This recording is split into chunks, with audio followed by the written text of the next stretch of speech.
Welcome to the Secrets of Esthetician podcast. I'm your host, Libby Lazarus. I'm a licensed working esthetician that specializes in brows and Brazilians, and I've been in the industry for over 20 years. I work and live in San Diego, California, and when I'm not waxing away in my wax room, I teach online and in person waxing techniques for Brazilian waxing. I also have a very popular Facebook group called the Secrets of Estheticians, and it is for estheticians, hairstylists, makeup artists, and beauty school students. So check us out. Check the show links also to do a little shopping and save on some of my favorite products and brands. Welcome. I'm thrilled today to have one of my favorite people in the industry, Douglas Preston. If you don't know him, I'm excited to introduce you to him. He's been in the industry, a licensed working esthetician for 43 years. He's from the Bay Area. You likely might know him from his famous extractor, which I am a huge fan of. My only complaint is that I met Douglas only 4 years ago. This extractor has changed the game. And if you are an acne specialist or a Brazilian waxer or a body waxer, this is a must have. We're going to get into it. But first, I'd like to welcome Douglas to the podcast. And thank you so much for taking time out of your day. I know you're teaching this week at the Las Vegas Skin Show. So I know you're super busy prepping for that. How is life going? What are you up to these days? Yeah. Well, first of all, Libby, thank you for having me on your podcast, and also we really appreciate our friendship with you. You're such a real supporter in the industry, and you're very authentic, and so Thank you. we like both of those aspects. So thank Thank you. you. So are you. Well, thank you. All is well. Yes, we're preparing for the IECSC in Vegas this weekend. It should be a lot of fun. I recently sold my last skincare practice to a colleague. And so for the first time in, 15 years, I don't have that routine to go to. It's a little funny in a way because I think, my gosh, these are the days I would be there, right? And now I don't have to. But there's plenty going on. So I didn't retire officially. I'm sort of semi-retired, but I work just as much, just in different ways now, but always with the industry in focus. So for people that don't know your startup, because you were a makeup artist originally, and then you moved into aesthetics in San Francisco. Hmm. Yeah. Well, originally I thought I wanted to be a hairdresser, Uh-huh. and then so I joined the cosmetology course after graduating from university, and I realized I didn't want to be a psychotherapist. Right, that was the original idea, and I realized I had no talent in hair. I couldn't do a pin curl. I was hopeless. But part of the cosmetology program was facial treatments. And so I had to do them for practical purposes and to get hours. And it just kind of stuck with me. Um, One of the ladies who'd been coming in forever, and the facials that we did in that beauty school were beyond primitive. I mean, they were terrible. And but she told me, she said, you have something special. I don't know what it is because I've been here coming here a long time, and I've had a lot of these facials. You just have something. Well, she didn't know what it was, and neither did I, but it stayed with me. And it connected back to when I used to go to this hair salon that I loved when I was a teenager, and this hairdresser and owner of the salon, he said, you just would be so awesome for this industry. Why? I have no idea, right? And but I loved being in a salon. I like the environment. I like the smell of it. I like the energy of it, all of that. So I knew somehow in the industry I'd be in there. So once I switched to cosmetician. That's what we were in those days. We weren't estheticians, we were cosmeticians. Graduated, got my license, and started working in makeup because I at least had a little talent there, I discovered, and worked for talent agencies, did freelance work and so forth. But, like many makeup artists, and in fact, one I met just recently, when you're painting faces all day long, after a while, you start taking a close look at the canvas, and it's that skin, right? And you see different kinds of things going on with it. With makeup, of course, you're addressing either color inconsistencies or lines or whatever, contour, all of that, to try to improve an appearance, so to speak. And I realized that with aesthetics, I could also have a stationary career because in makeup, you're moving around all the time, with rare exception. And so I got hired by a little salon to do skincare treatments. It was a disastrous place. Moved to San Francisco, got an amazing job with the best skincare business on the West Coast. It was also a catastrophe. And I'm talking about how they were run. So I wound up taking over a tiny little skincare business in outside of San Francisco, a little town called Saratoga that a girl had started, ran it for 3 months, got bored, closed the door, and it just sat there. Had no business, nothing all set up. So I took it over. And then the rest of it is just a story of hustling. Let me tell you, I was a good hustler to build business in that place. And then I turned it into a multi-million-dollar business by the time I sold it. That's And then incredible. went on to do many other things in the industry, such as, speaking and writing, creating devices, so forth. Yeah. Can you talk for a little bit? I mean, I have a ton of questions for you, but how did you come up with your extractor? Because I only found this because Savannah Boda had posted it, but like I would have loved to have had this. I had been an esthetician for how many years? I don't know, almost 20 years before I found whatever, it doesn't matter, a long time. Yeah. But I mean, I would have killed to have this like when I was doing tons of acne facials. I only wax now, but like I don't think that really you're an acne specialist if you don't have this, because I have personally hurt people with the cheap extractors out there and struggled. So I really appreciate this tool. And also for those of you that do to get one of these at some point in your career, Douglas will help you personally on the phone. He also has this Facebook group. He also has YouTube. So this tool it's just so incredible because it's not just for acne. It's also for ingrown hairs. I love it for around the vermilion of the lip, the nose, the ears. So tell us, how did you come up with this? Well, it's been so long, I've almost forgotten, to be honest with you. I invented this tool 42 years ago. So at the And start of your career. pretty much, it was my second year. And I was starting to get business, facial business. And the comedones that we were looking at, open and closed comedones and so forth, the only methods of removing them then are the same as today, with exception of a few devices, which really, they don't do what they say. So they're all the same.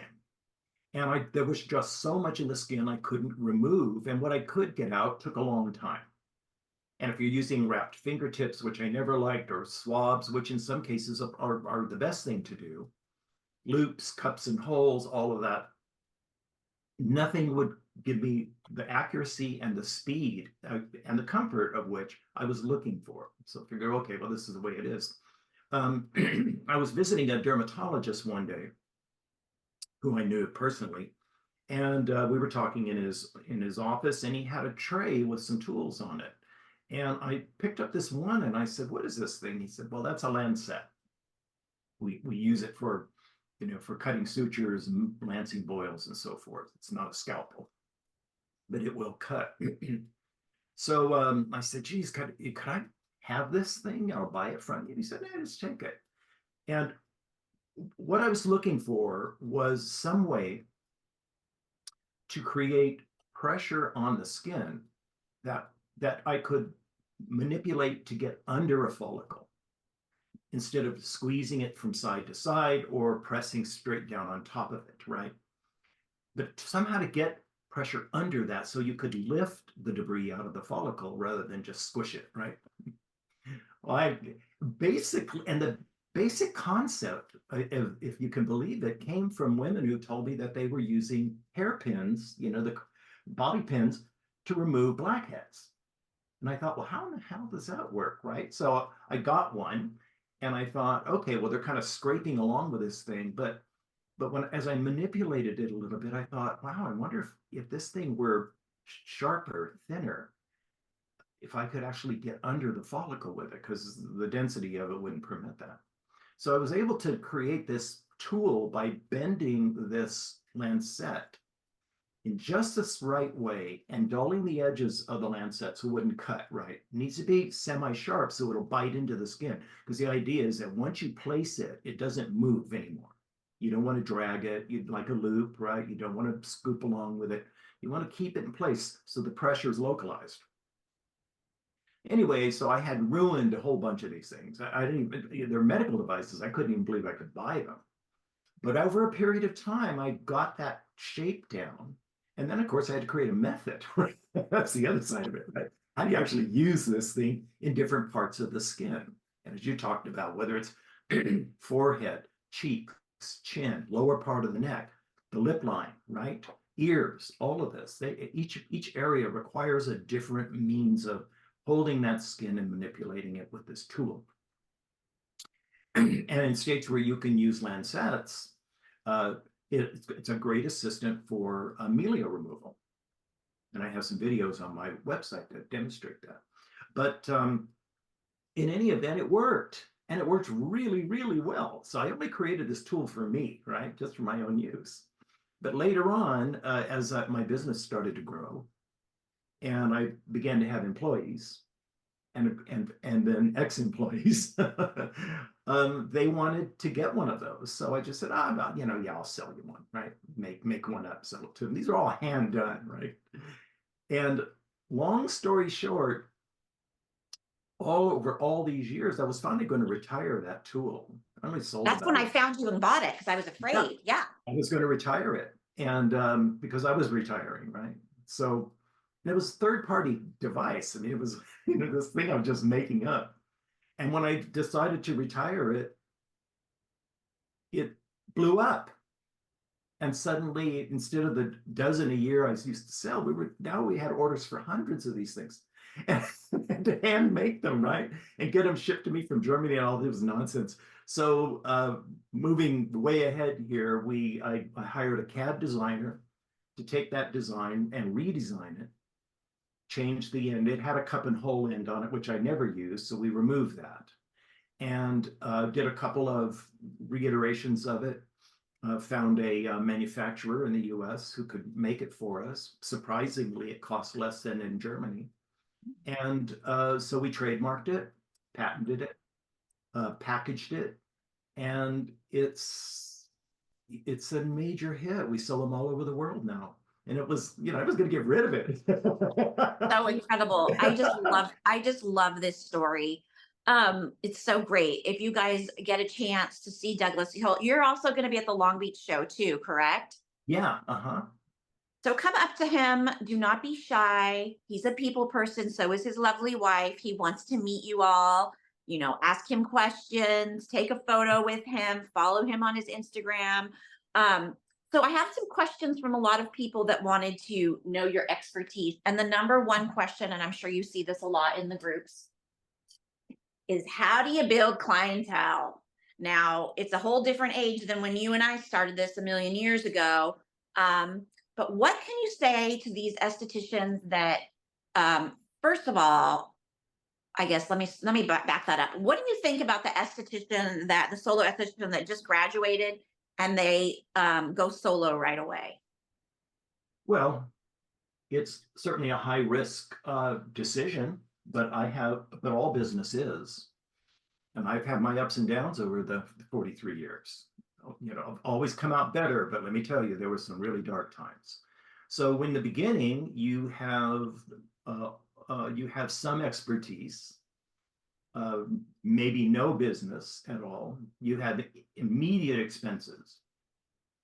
So the question is, how are you going to make all that work? It's a really big question too, because when you blow it up and you say, okay, well, what are the different components of building a clientele? It's like, okay, well, what kind of clientele? What demographic, right? What ethnicity, if that's your specialty? What kinds of services do you feel confident doing and like to do? Which ones bore you and you don't want to, so there's all those questions. Because sometimes when people would say to me, well, I just want a full book, I'd say, great, full of what? And then the question marks arise, right? Well, if it's all these kinds of things, what's the retail potential for those? Because that's the other half, right? And so it's again, but if we, rather than, deal with the atomized version of it, if we just talk about it in general, people walking in the door and buying something from you, a service or a product, the best thing somebody can do is the thing that estheticians seem to least like to do, and that is to talk to people, introduce yourself to people, get out there. And in public places, just start talking about your career. I've never met anybody who wasn't interested, and males are much more interested in it now than ever before. As women's power has gone up, men's relative power has declined, right? So now they got to like think about the packaging they're in a little bit more than they used to. It's really funny. And so there's much more concern about that now. And of course, social media underlines that, and with a heavy marker. So you need to introduce yourself. I had back when I started and took over that little salon, I didn't have any customers. There were none.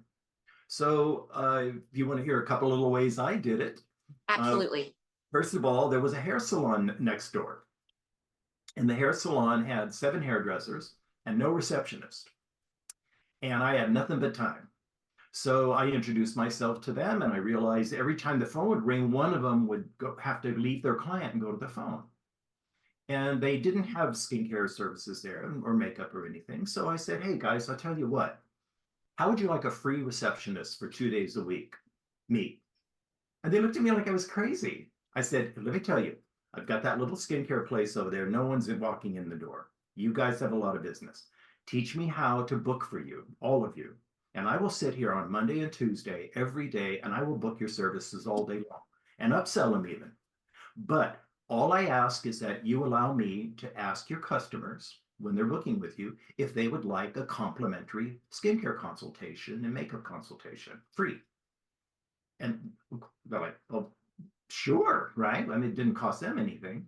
So now I have a hotline to beauty customers, right? People are saying, why are you doing that for free? Free? Are you kidding me? That's this is incredibly valuable marketing. And I would say every other woman I talked to took me up. So I had my calendar there. I booked them, right? Called them, and I started building business that way. Now that's just one way. Another way was I started going to hair salons that had no makeup or makeup people, and I would talk to the owner and I would say, hey, look, I do makeup.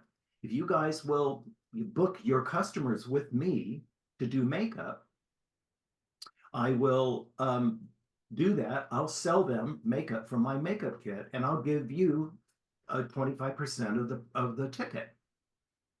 And they all had empty stations, and they're like, "Well, hell yeah! First of all, we'd like to have you in, and secondly, I'd leave a check for the owner every day, right?" And then I take the makeup kit in the back where the hairdressers were, right in the break room, and they were like chickens on a corn cob. I mean, they just picked that box clean every day. I made so much money just from that, and paid the owner, right? But I'm building customers this way. And the third way was, I took a page from Mary Kay and started asking my clients if they'd like to have a little makeup event in their house, right, for 6 women. And they'd get $50 worth of product, which was a lot back then. And they could invite them in. We do everybody's makeup, do a little chart for them. They could purchase makeup there, and they bring the wine, right, and the cupcakes. And we built business that way. But it was all outreach, you see. But you have to have the courage to ask for what you want. Well, I don't like poverty. So that scared me more than putting myself on the line, right, and asking for things. And that's how I built my company, just that way. And you can still do it today if you want. But people are they're very shy, and I understand that, or disinclined to ask for things. And so if you flip the page on that and say, well, what do I do now? You got to do what everybody else is doing, right? Dance and lip sync, and put your name out there, right? And try to get a following. And I never had to do it that way. To be honest with you, Libby, I don't even know if it works. But all the marketing I did paid me. I didn't pay for it. It all paid me. And I just think I even have a class on that, as a matter of fact, on my website called The Home Party. And it's literally me doing one of those things and showing how it works. It's a brilliant thing if you do it right. It is, and I agree with you with Mary Kay, and people will make fun of her, and I say she's the one that had all the pink Cadillacs. Like, she had an amazing empire. For those of you who don't know who Mary Kay is, you need to Google her because she's an important part of our industry. And I mean, I have to agree with you. When I started, so Douglas is not that much older than me. So when I started 24 years ago, I worked in a mall. I worked for someone else. I worked in a high-end salon. And I can tell you that probably 50% of my clients were other people that worked in that mall, because we would go out constantly to all the places and say, hey, come in, have a facial, come in, have a brow wax, whatever. I'll give you, I can't even remember what our deal was, 20% off or whatever. And that's how we did it. I mean, there was no Instagram back then. And I know that we sound like dinosaurs, but you do have to get out there in your community. Wherever your Starbucks is, or wherever you get coffee, if you go to a local coffee, all those people should know who you are. I mean, you need to, and that's one reason why I had my sister make esthetician shirts. I mean, we don't make any money on these. I mean, it's all marketing. So, Yeah. this one says esthetician. So every day I wear an esthetician shirt and people will talk to you. And you guys have to do it. It's so, think about how many people you see in a day. How many people do we see in a day? And every person is a potential client for whatever niche you're in, And so I stress that. And I agree with you. People don't want to talk to people. And that is how you create a community, is going out and talking to people. When you go through the Starbucks line or wherever, I'm not pushing Starbucks. I'm just using it as an example. Yeah, I'm drinking it now. You should be saying to the person, hey, I do acne facials, or I do facials, whatever. I work at that salon over there. I'd love to see you. Here's my card. Every single time you guys go out. What is the point of having all these business cards if you're not going to give them out? But you have to give them to someone where you make a connection. There was a post in my group the other day, The Secrets of Estheticians, and people said, where do you leave your business cards? And people were like, oh, I leave them in toilets. I leave them in gyms. And stuff. When was the last time you went to the gym and just saw a card and picked it up? I can't remember. You guys got to make a connection with someone to give them the card. And like Douglas said, you have to ask for what you want. Your clients don't know if you're building, that you need help building, if you don't ask them. You've got to ask for the order. You just have to.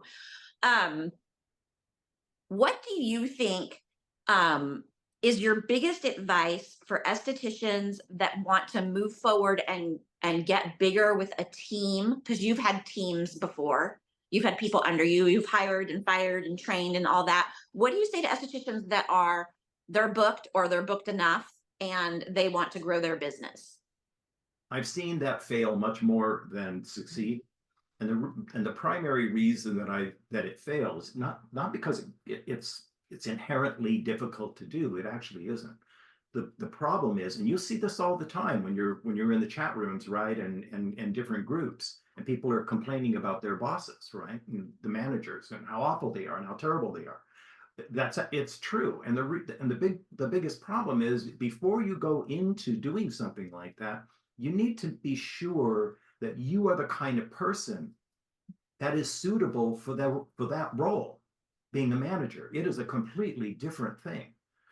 Once I started hiring people, I started disliking my profession. I'm straight up on it. I don't like to manage people. I hate it. And you have to do a lot of that. And employees are human beings, and they will do everything to you they can to make you miserable. And I probably did a little of that when I worked for somebody. They will steal your clients. They will steal your products. They will give you every reason why they can't come in today or tomorrow. They will do things behind your back. They will open a salon right up the street and telling you that, in fact, that they're actually leaving the area, and they're not. I've had all of this. They'll walk out in mass if they're angry about something. You have to have the steel to be and the discipline to control your emotions and work with somebody who's doing things that are not good for them and not good for your business, without losing control. And so it is a very maturing thing to do. But if you don't like that kind of role, if you're not good in that situation, you do not want to have a business with employees. You think, oh, well, I'll hire a manager and put the manager in charge. That's an employee. And oftentimes the manager is more on the side of the employees than on your side because she or he doesn't want to be disliked by the workers. Right. And they have their own set of complaints, right? And if they quit, you're suddenly thrown right back into that role and you're not prepared for it. So I do know a number of estheticians who have succeeded beautifully in doing that. But that is because they are the kind of people that can handle that situation. They don't always like it, but they can handle it and do well. They're respected by their employees, at least the ones that respect them. Yeah. And but also you need to ask yourself, why are you doing this? If it's for more money, you need to check out whether or not that's actually feasible, because as soon as you expand your costs, but not necessarily your income. You know, you've got more rooms, more equipment, more rent, all of this. Do you automatically have the business to cover that? So in many cases, when you expand your business, you're actually starting up again. You've got more knowledge and you've got more to work with than the first time, but you've got now overhead that's raced beyond your income level. And Yeah, I it's think more fragile because it's dependent on others. So I always liked the Paul Hawken term small, fat, and happy for a business. And I love that. I like my independence. I like the money I have. If you want to make more money, raise your prices, sell more stuff, get better profit margins, and then invest like crazy, because you probably never get wealthy on your wages or your profits, but if you invest them correctly, you can become a multimillionaire, and that's where you make your money. that's great advice.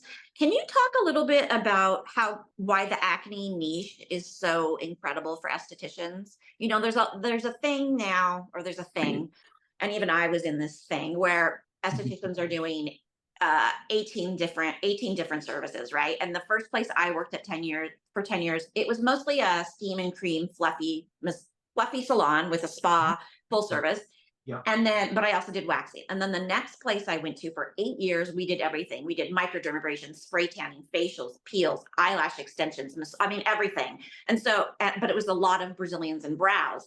But, when you do that, you're not really good at anything, in my opinion. And you're so spread out with products and back bar and, everything. When I niched down and finally just did what I was actually really good at, which people were booking me for, my business changed. And, I'm newer to solo esthetician because, I worked for other people for so long. I've only been solo for 5 years. So Oh. can you tell people the art or the beauty or what you think about niching down? Well, I think I look at that from a couple of points of view. First of all, I don't make any decision with my career without thinking about the money first. I've been saying this for a long time. Because people say, well, what is your passion about skincare? I got to tell you, Libby, I'm not passionate about skincare. I like it, but I don't think it, breathe it. I'm not. In fact, when I go on to Instagram and I see all the posts about vitamin C and avoiding the sun, and it bores me to tears, because how many years have I been saying that, right? I don't want to find another creative way to tell you to put your sunblock. I don't care, right? You know what to do. My job is to help you along that regard, but I'm not a police officer. I want to make money, because one day I'm going to retire. You're going to retire one day. So the question is, what is that supposed to look like? And how am I going to get there? So it's like, okay, then, if I have a goal, then I'm going to pick the ripest fruit on the tree. I'm going to go for the good stuff. And so then it comes down to two questions. One is, what do I like to do? And secondly, how can I price it to achieve my goals? That's really it. It comes down to that. So that, you don't go to work every day and go, oh my God, not another one of these, right? So I chose age management and acne because, one, there's high demand. Two, there's big retail in it. Simple as that. So now when you're talking about, attracting that customer, and you did bring up acne. Acne is a great niche. It's also a little bit of a self-set trap, because if your goal is to clear up a client, then the client has only one goal, which is to get clear and then get clear of you, right? They're not going to keep coming in from acne treatments when they don't have any. Mhm. So you've got to keep replenishing that customer. Mine would start in about 13 years of age, and I would see them for years. And then every damn August, right?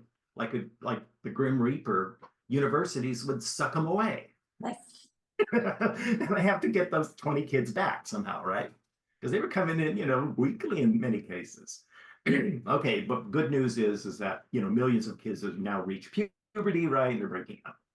And so, so it's like harvesting. Now my age management clients would come forever. And I had one client who came to me for 40.5 years. I mean, that long, imagine. She was my very first client in that little place I took over, and my very last client in the place I sold. I So, saw her last day. That was incredible. yeah, Your last day. great. And so, and she only bought one product from me every 20 years, but she was a good client.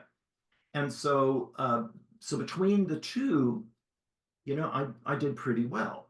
I would say acne is a little more dynamic in a way. It's fascinating. It has all kinds of characteristics. So from keeping you interested and also seeing real results, right? I mean, anti-aging treatments, you're never really sure, right? That's why all the cosmetic companies want to be in anti-aging and not acne. Because in anti-aging, you never really know if it did anything. In acne, you know. And so it's working or not, right? So so it is a good niche, but again, it's a limited one unless you are thinking strategically, which is okay, now this person's maybe 19, 20. How can I then start talking to them about preservation, right? Preserving the skin, right? Where are we going from here? How do we, try to slow down the wrinkling process and this, and the sun damage and all these other things. And so some of my clients did wind up coming back to me for, preservation treatments, right? And their kids are now coming in, right, for acne treatments. But you've got to, again, it's got to be part of a plan, or you'll just wind up, like being on a stationary bike, right? You're working and working and working and working.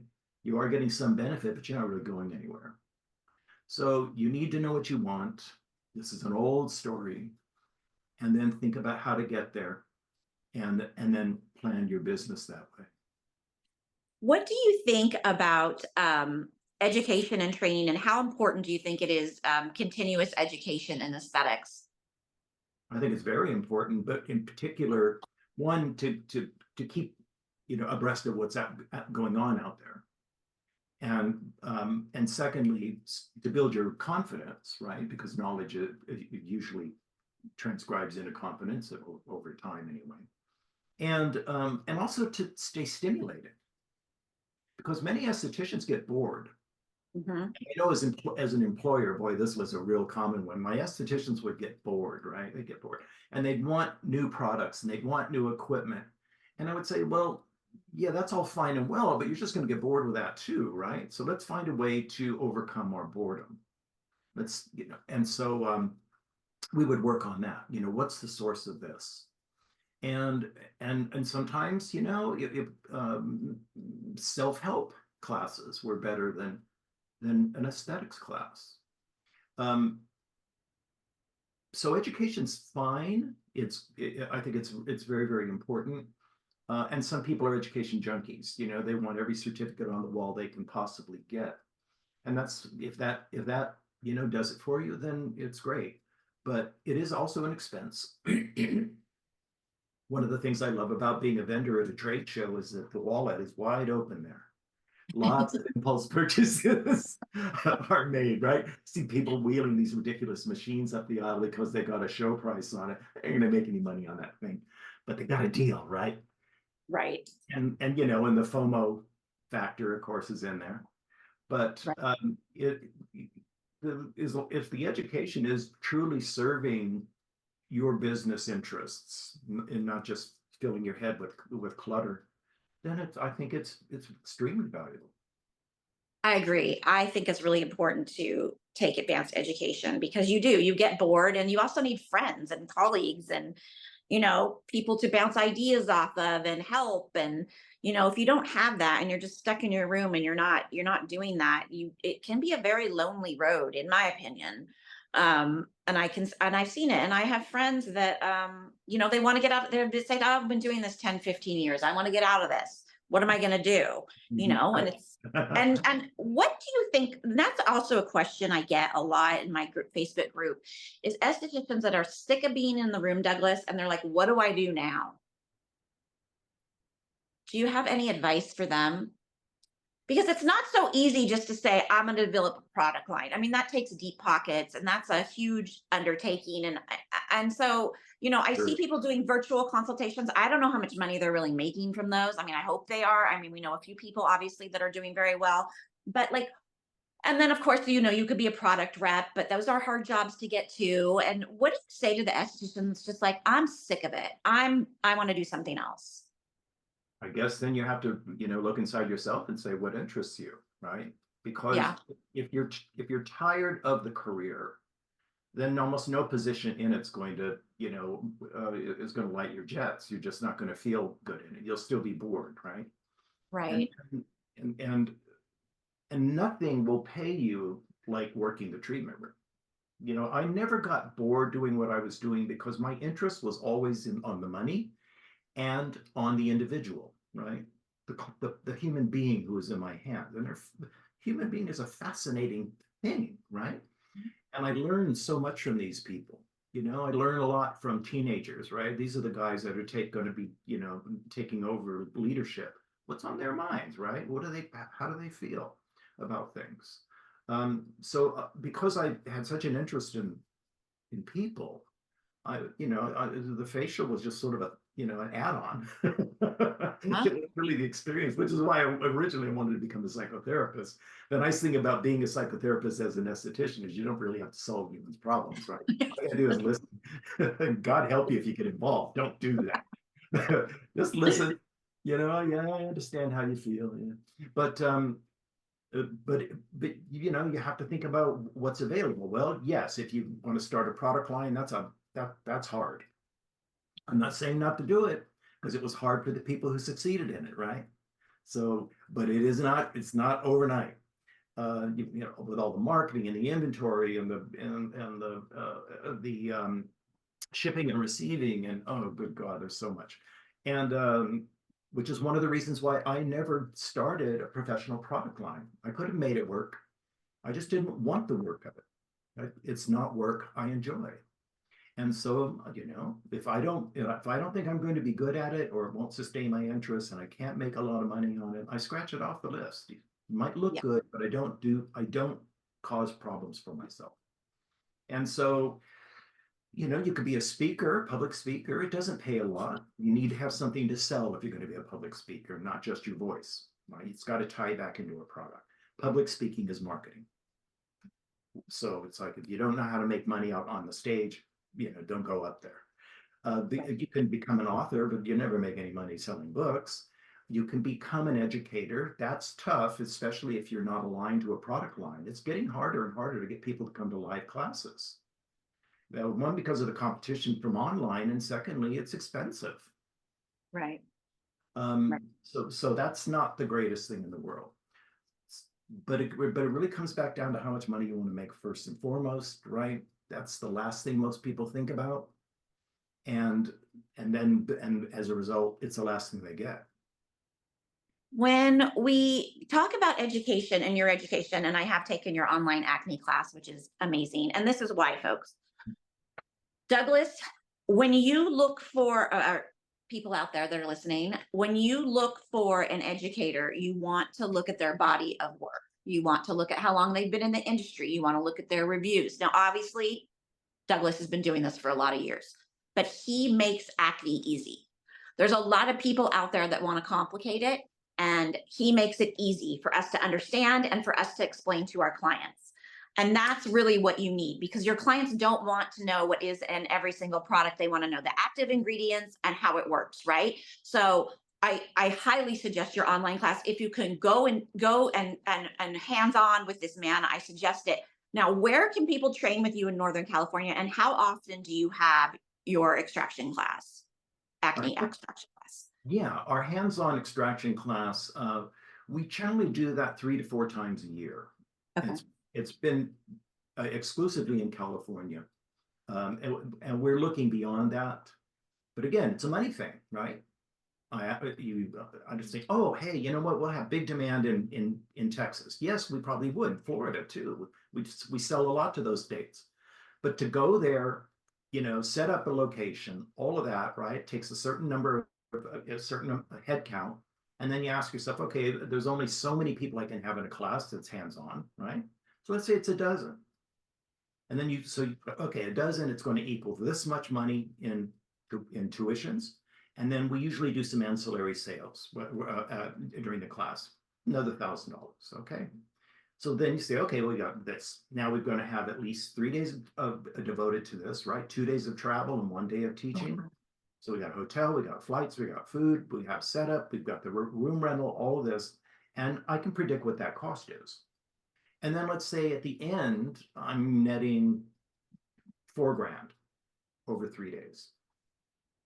I make that in a day in a treatment room, So, so it's like it really just depends on whether it's worth it to you or not. So while in my heart, yes, I'd love to be able to take the show on the road, I'm always going to be money first. Well, And that's smart. well, it makes sense to me. Yeah. And there's just a lot of things, that you should and should not do when it comes to money. And maybe it's more important to me than a lot of people. I grew up in poverty. I never want to go back to that. So part of the mind of poverty is either you accept it and you live your life as an impoverished person because you have no power, or you get as far away from it as you possibly can, and you never get far enough away, because it's a terrible place to be. And so, there's a little bit of that. It's called a negative motivator in psychology, but at the same time, it's worked for me. But if you're again, if you're doing this hands-on class, it will probably keep it in California. I am going to be looking at doing it again at LightStim sometime later this year. That worked out well for us. And that's in Orange County, for those of you interested, right? Orange Irvine, County? yes. Irvine, okay, which is like in less than an hour from Los Angeles if people want to fly in. We do have a next date. That's going to be August 26th. Okay. Monday. That'll be at Face Reality Skin Acne Clinic in Danville, California. And Danville is about 45 minutes south of San Francisco, or east of San Francisco. Okay. And easy to get to, out of the San Jose airport, or Oakland if you want to go there. And but real quickly about the class, Yes.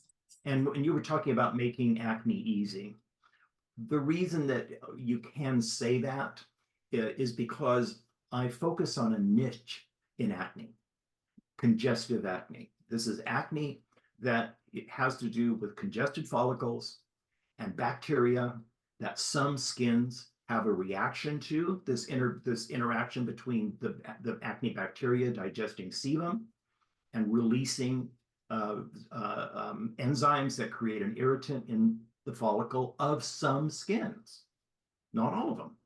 Some skin just has a lot of open and closed comedones and no inflammation whatsoever. I don't even call that acne. I call that an aesthetic issue. And so, but it still matters, right? It doesn't look good. So the extractor tool and the acne program that I teach deals with congestive acne. And the main reason I focus on that is twofold. One, it's the most common type of acne you're going to see as an esthetician. So a lot of the other stuff, right, that's all stress related and hormonal, it's not my wheelhouse so much. I know how to treat it, I just don't focus on that. And the second thing is It's also the easiest acne to get under control, provided that you have a client who is compliant with you. But even when they're not, I can still get results. And so for me, as an acne therapist, I was not, you know, a general in an army, right? I'm not doing this in a regimented way. For me, it's like, you're my client.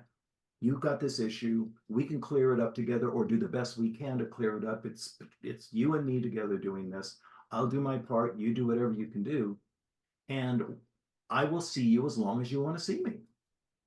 I'm not going to say, well, you're not following my program, therefore I'm not going to work with you anymore. And there are estheticians who are like that. And I just say, send them to me. I'll treat Yeah. them. If not. I mean, it'd be like a dentist saying, I'm not going to work on your teeth anymore if you don't floss 3 times a day. Yeah, I right. get that. I get that. I get people that only want to come in, 2, 3 times a year because they only want to get a bikini wax when they go on vacation. Okay. If that's Yeah. what you want, I'll take you. I'm not going to shame you. That's something that the shaming of the client is gotten to be quite an interesting topic online. And I know you and I don't care for that. No, I see a lot Also, of the that. browbeating for the people that are late or have to cancel. I mean, I see people canceling in my group. There's a one person in particular. She is constantly complaining about, and she wants to fire people, and the people want to block them and all this. And I'm like, people, you have never taken a customer service class. None of you have ever worked in a restaurant. Obviously, that is not how you gain a clientele. You know, Unless you have a list of 100 people waiting for you, you do not say that. If a client is 10 minutes late, you have to figure out how to make up that 10 minutes. And you have to have time in that thing for them to be late because people have lives. They have husbands, they have wives, they have partners, they've got kids get sick, and there's no grace anymore for anything. People are just like, nope, you can't come in again. Okay, well, like you said, send them to me because I will take them. yeah. Well, you know what? I see what you see, right? All of the kvetching about, no shows and people aren't calling in and they come in late and all of this. Okay, yes, they do. So do we. I've done that. Mhm. I've forgotten appointments. I couldn't get to a place on time.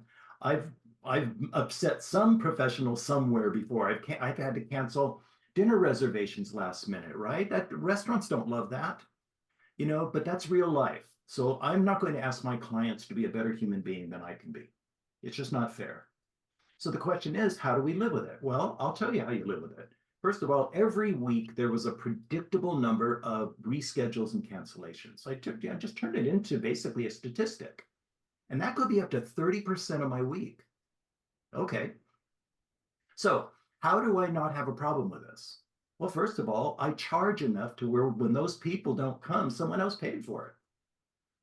You just build it in, right? I mean, that's how restaurants charge for food. Think of the things, last minute cancellations, the drop plates, the customers who send the meal back because they didn't like the way the steak looked. All of that Right. stuff, right? Happens. The stolen silverware. I mean, all that has to be priced into you know, the linguine, Right. or you're out of business. Right. So, so you say, okay, well then, if I could expect to make X number of thousands of dollars this week, and I'm going to probably lose 30% of that. Okay, what's left? Am I doing okay with that, right? Because it's going to happen. Right. And so I'm not going to get mad at you. Now, if you're a pest, of course, we have a problem. But and coming in late, like you just said, it's built into all of my appointments. Me too. It's priced in. They paid for the time. And then you got to have a plan B, which is if they come 15 minutes, 20 minutes late for a 50-minute appointment, make it great, Yep. you I know, agree. make it I great. agree. And how do you And know how to make it great? Find out what clients value most in a treatment and give them more of that. It's really not hard. can you say that again for people? Find Yes, out. find out what they value most in a treatment. And in acne for me is really, really easy to manipulate a treatment, right? I don't have any set protocols at all. My only goal is to get that client in and out of my office feeling great. There's ways to do it. So if your client is in for an anti-aging treatment, right, and they really love the feeling of relaxation, then start relaxing immediately and do some pressure points and give them some aromatherapy and talk them down, almost like hypnosis. and then say, okay, it doesn't matter that we came in late. We're going to do an awesome treatment, and we're going to do a different kind of exfoliation, and I'm going to upgrade your mask, and you're going to love this day. Take the problem away. Take it away, because if you're rigid in your methods, you've screwed yourself. And you really have, because the studies show that people that have a horrible experience will tell like 10 people. They have a great experience, I think they tell 3 people. And you can really, I mean, I really hope that people are listening to what you just said, because it's fantastic advice. And if you make people put down a credit card to hold their reservation, it cuts out, like I this is just a number I created, but like 97% of the nonsense if people have to have a credit card to reserve an appointment. um, I just love speaking with you. You're just one of my favorite people ever. Okay, Oh, so I have a few silly questions. What's your favorite drink? boring as can be, because I gave up alcohol. So black coffee. Okay, love it. If you were not an esthetician, what would you be? Uh, Probably broke. I honestly not sure what else I would do. I had a very good idea for a hypnotherapy clinic. I am a certified hypnotherapist, and I also integrated hypnotherapy into into my facial treatments for a while. And it's a really phenomenal thing. I ran my hypnosis practice in the evenings out of my spa, and it's not great for retail, but it was great for service. And I have actually a model for a drop-in hypnosis clinic. And today, with all the anxiety disorder that's out there, performance anxiety, all of these things, oh, it'd be a runaway hit, I know. And that's what I would do. Yeah. I love it. Okay, my last question is, what do you want the next generation of estheticians to know? I know it's a loaded question, but just I really, okay, like you said, we're from another era. And I've watched the elegance and the sophistication and even the general demeanor of the profession get lower and lower and lower. Um, when I was first going to salons in the 70s, and my favorite movie is still Shampoo. Uh, they were great places. They were creative. They were artistic. They were really classy. And then now they're just podunk, ordinary, common things. People don't care what they look like when they go to work now, right? They just put something on and go. Um, but the, but the, im, imagine if you want to be respected for your profession, and everybody seems to want to elevate the profession, but really dragging it down. Imagine your your primary physician, right, who you want to have a lot of respect for and confidence in, going online and rolling their eyes about patients. When patients come in and ask for this, and you roll your eyes and your thumbs are down, and you're like, oh my God, or you're making fun of them, right? Or you're using a lot of profanity. What doctor would want to associate with an esthetician who's like that? I mean, imagine how we'd feel if the medical profession did that. right. Your OBGYN, for example. I mean, they could do all kinds of gross things. You don't want to see that, right? Yeah. So why is it okay for us to be vulgar and profane and nasty? I'm represented by what other people do, and I really resent it when Yeah. a lot of what I see, because I think, okay, that's what other people are going to think I am, the Right. result of that behavior. So, I really wish we weren't doing that, denigrating customers, just being out and out vulgar and nasty. Okay, maybe the current generation is fine with that. I'm not saying I'm a prude, but my God, I mean, you want to see a dirty kitchen in a restaurant? No, you don't. Roaches? No, people who don't care. Yes. We have to uphold the standards of our industry, and it is not just in your knowledge, it's in your demeanor, it's in your personal presentation. And there's no way I would refer anybody to someone like that, who was a former client of mine. And I have no control over it, but I really wish that we would reach for a higher professional standard than we seem to be. And I'm out of the game except as an educator now and a seller, but it's still at the same time, in any presentation you see me do, it's always going to be, highly professional and with the best interests of our working body and our customers in mind. So there's my speech. Yay, I love it. Well, Thank you. and if you're not following Douglas, please do so at Preston underscore, right? Acne underscore pros. Is that it? We'll Yes. have it below. Said I'm a people guy, so I'm happy to. You are a people person. So am I. And then if you, if you use the tool, make sure you tag Douglas so he can see your work, because he can also give you adjustments too. If, who doesn't want to get better? We all want to get better. Yeah, and Libby, I really got to give you a lot of credit for using that tool for ingrown hairs. I mean, I never used it for that, right? Because it wasn't something that I did.